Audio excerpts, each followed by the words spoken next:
High everyone, भड्डुमा खसीको मासु पकाएको कहिले सुन्नुभयो छैन भने आजको यो भिडियो तपाईको लागि। जिरा भन्दा ज्वानो बेस्ट हुन्छ, तर ज्वानो सकेको रहेछ, त्यही भएर मैले प्याज र तेजपत्ता जिरा फुराएको छु। 1 घण्टा 2 घण्टाको टाइम दिएर एकदमै सानो ग्यासमा मजाले चलाउँदै भुट्दै गर्यो भने चाहिँ हाम्रो मासु एकदमै मिठो हुन्छ।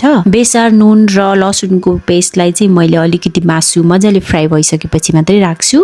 अनि अलिकति बाक्लो गराउनको लागि मैले चाहिँ फर्सी मिसाएको छु। यो फर्सी र खसी फेरि यति मजाले मिल्छ नि, गुणगान गाएरै सकिँदैन के, यति मिठो हुन्छ। अनि आफूलाई चाहिने जति सुप राख्दिने। मैले चाहिँ मेरो बाबुको लागि पिरो नहालेको छुट्टाएँ अनि बल्ल हामीलाई मसला राखेँ। मासु अलरेडी फ्राई गर्दा पाकिसकेको हुन्छ, त्यही भएर चाहिँ रस राखिसकेपछि त्यति धेरै पकाइराख्नु पर्दैन। अनि धनिया राखेपछि त हाम्रो मासु रेडी भयो। भड्डु भनेको कतिजनाले बुझ्नुभयो होला, कतिजनाले बुझ्नु भएन होला, कमेन्ट गर्नु ल। म चाहिँ अब 1 थाल खाना 1 कप मुहीसँग खान्छु। यति लामो भिडियो लास्टसम्म हेरिदिनु भएकोमा धन्यवाद।